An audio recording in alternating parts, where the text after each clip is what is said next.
Hey, it is your buddy, Peace and Harmony, with you here today. Much love going out to all the beautiful, empowered harmonizers. We are zooming in and focusing in on a great viewer question that seems kind of strange and interesting. So we're gonna zoom in and focus in on that, and that is sort of, how do you alleviate the symptoms or where you're feeling like you're becoming like them? A lot of people, a lot of viewers ask Peace and Harmony, after I've been in this fused relationship, which is essentially a trauma bond. It's a cycle of pain and resolve and relief. It's not healthy. It's based on a certain diseased attachment to another person, which becomes quite dysfunctional. But the problem is there's an addiction, an addictive sort of high level, high energy, attainment, accomplishment, quality that seems to emanate through a relationship with someone who is perhaps narcissistic or psychopathic, and then you feel that you're becoming that way. So this is like a really interesting question where we're really going to focus in on the symptoms.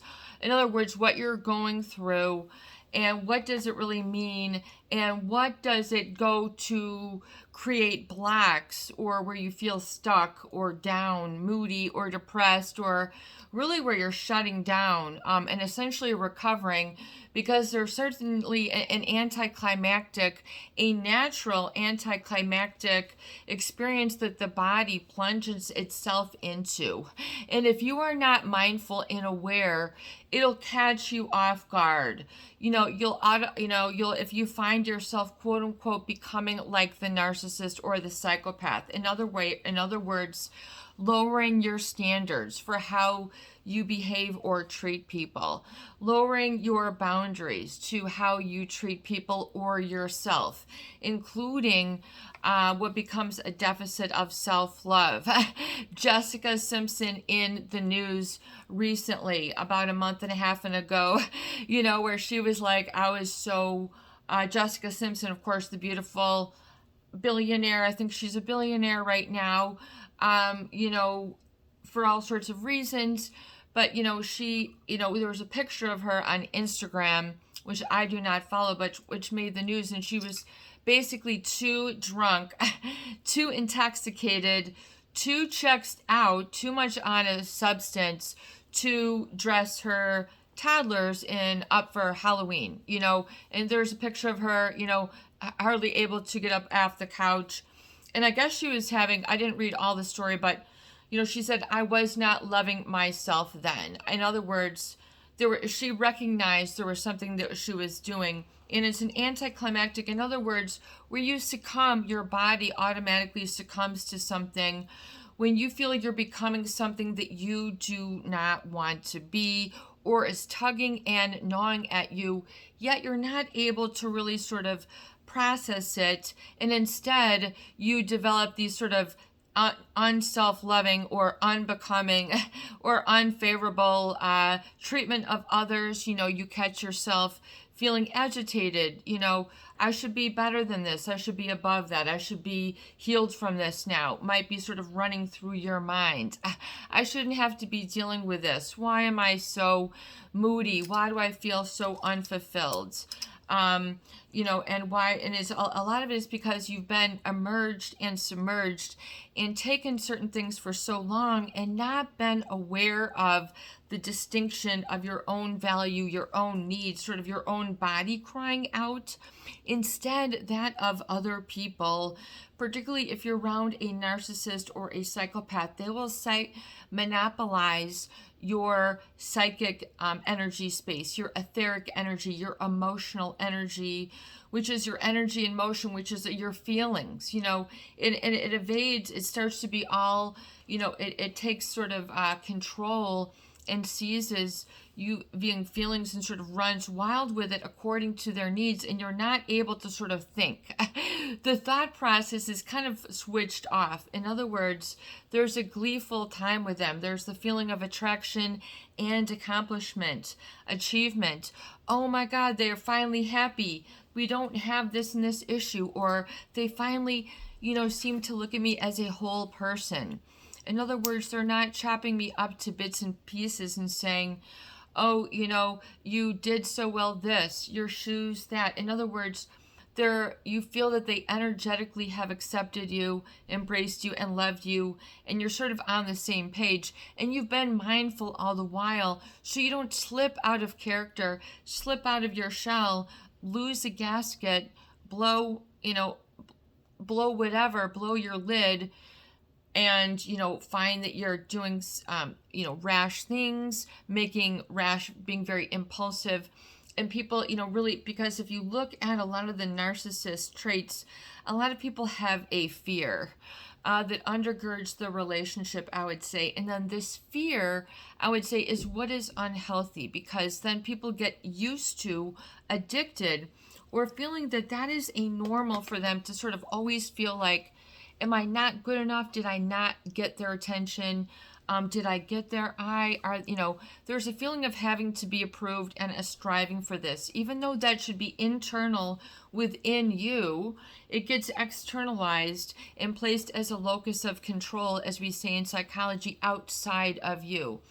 And then you find you're giving yourself, up. You're giving yourself your all. You're putting in your do-si-do, and you're whatever, you've completely fell head over heels, and you've gone for the golden ring with them. In other words, you're like fully committed to what oftentimes is sort of an illusion.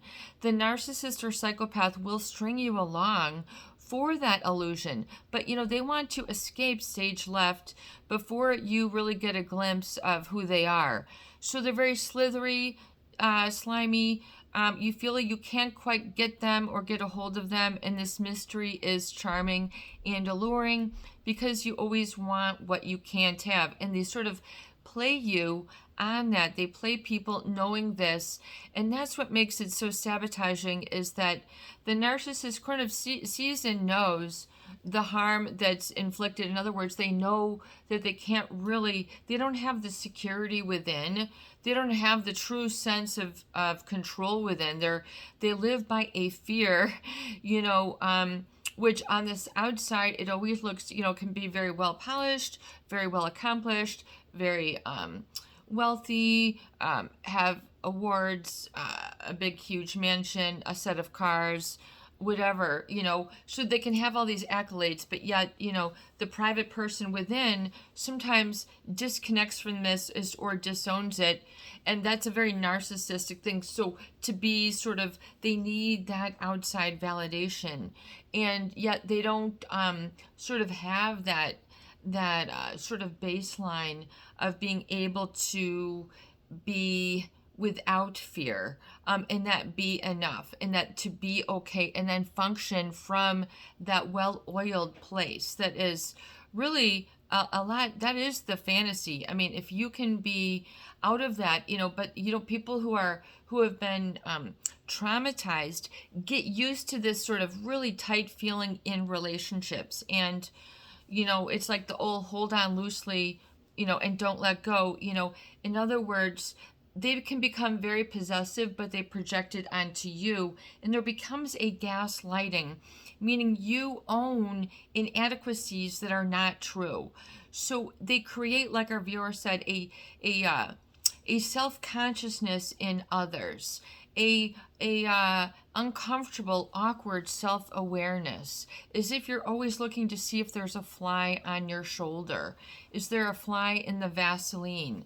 Have you led on? Are you not, sort of switched in or tuned in to what they would consider the dial of their happiness, the dial of their thrill, the dial of their mystery, which oftentimes is that of deceit and deception. And that can become addictive and charming, because people then get a feeling of accomplishment when they're finally sort of validated as supply, but then the narcissist will sort of devalue and then eventually discard, and then sort of laugh at you, and then, and then resent you for needing you, because they do have a dependence on that validation of others. Otherwise, they don't really sort of feel full. So that whole inner gauge, that inner connection to self is what is disturbed. in a narcissist. So they have to fill all and do all these things because they don't feel good enough. So even all the cars, all the house, all the whatever that they are, flashing, oftentimes is a validation of themselves, but oftentimes they don't feel that or own that within. In other words, they fill themselves up with supply, which is oftentimes different from people who really want to get it, who want to be released of the fear and want to stop attracting these types of people, or even sort of stop ruminating or thinking like them.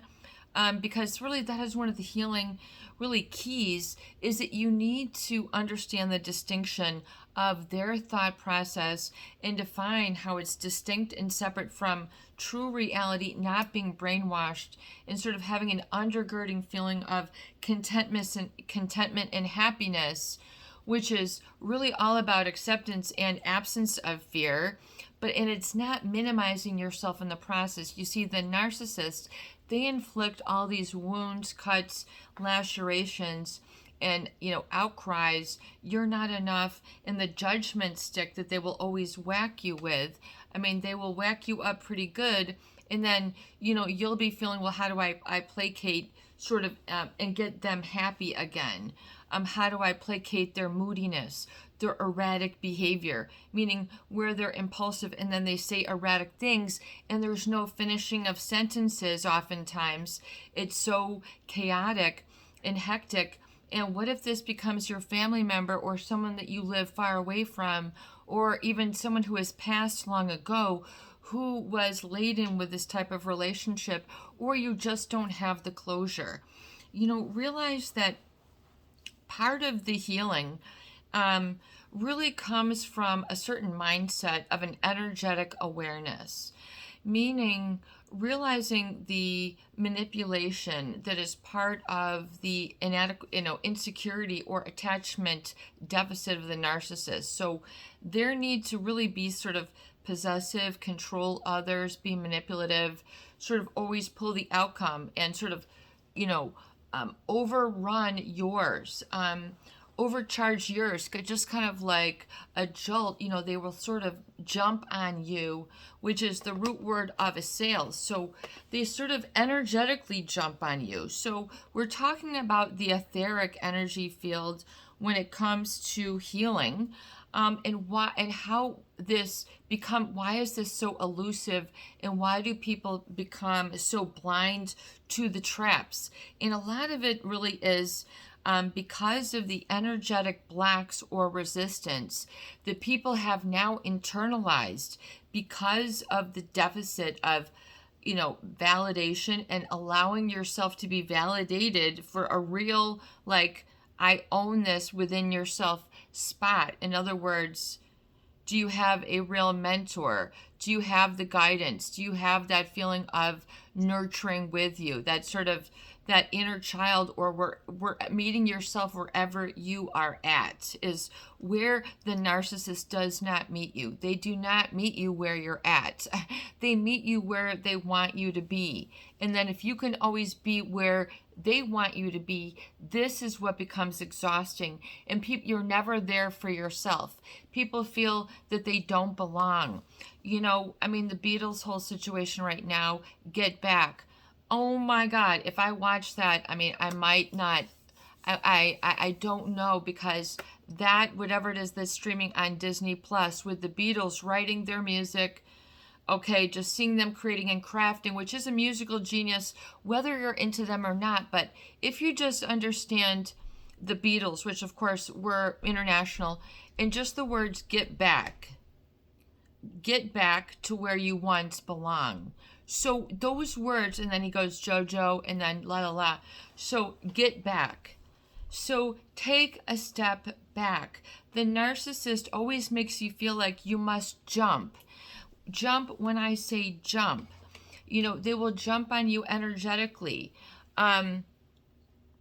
They will, in other words, there's an energetic leap that they, and they want others to take this leap of faith and commit them and meet them where they're at, but they will never be really willing to meet you where you're at, like the truth and guts of it all, the gestalt of it all, that which is the, the elephant in the room, which, most people, if they're in a true relationship, they want the elephant out of the room. They want the elephant on a great big, step stool that they can parade that elephant around and go dancing with it, because they want to call out the fear. They know that stress is unhealthy. Until you've waged the inner war of stress, or interpersonal stress, which means relationship stress, infidelity, cheating, deceit, lying, pathological lying, and gaslighting. You should be so glad I cheat on you. I saved our relationship. Things like that. You should be so glad I stole your money.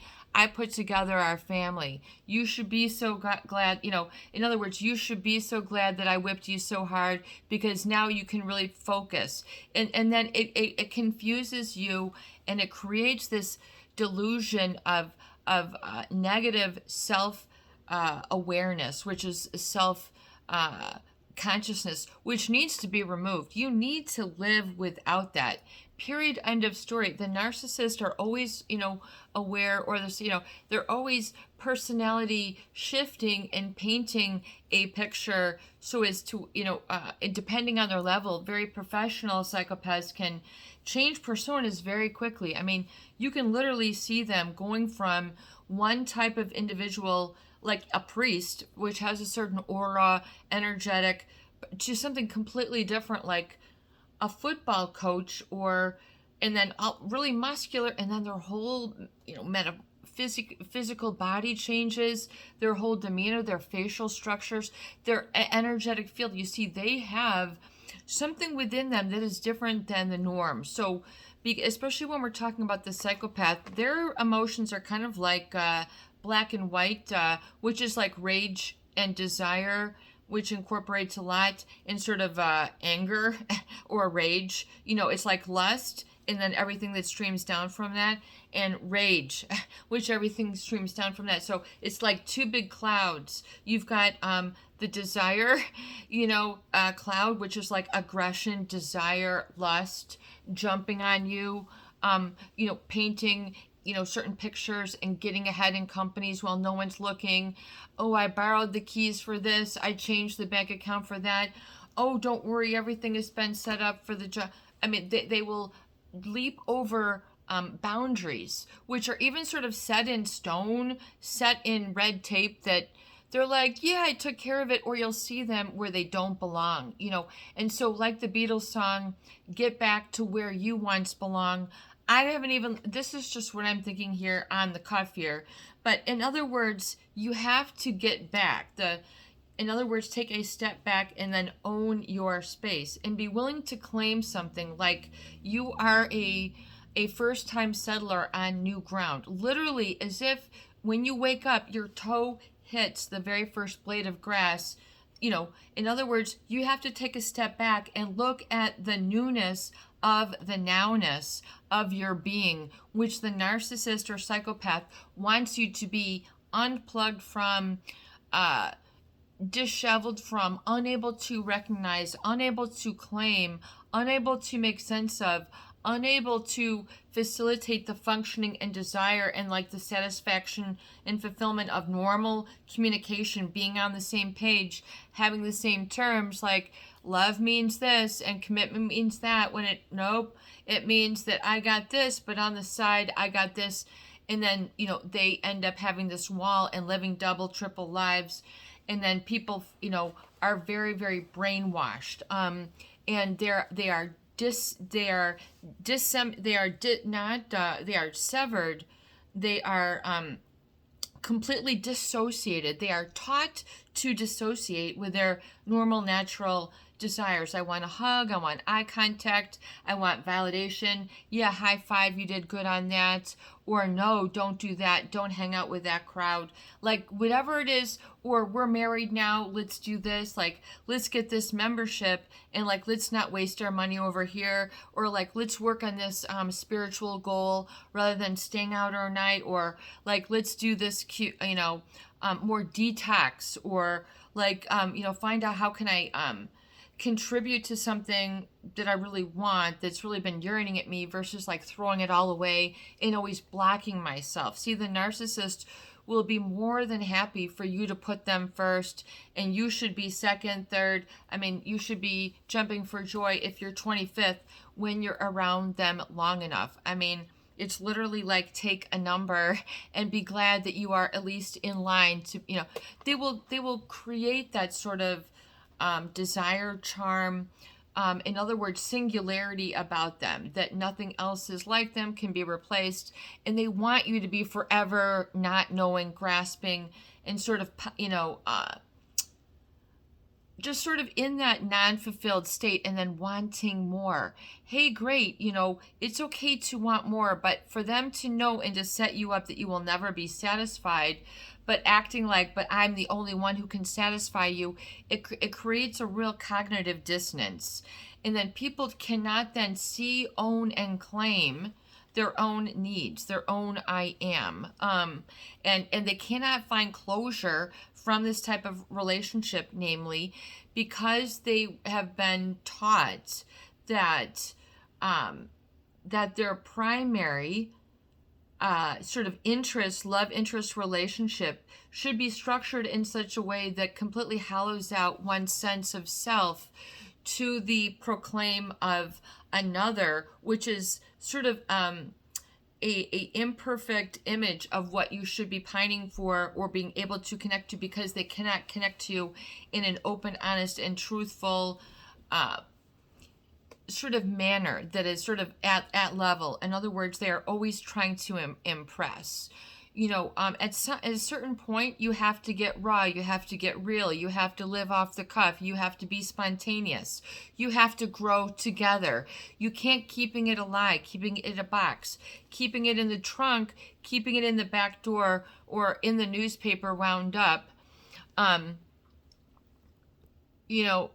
because people will hide it underneath their arm as if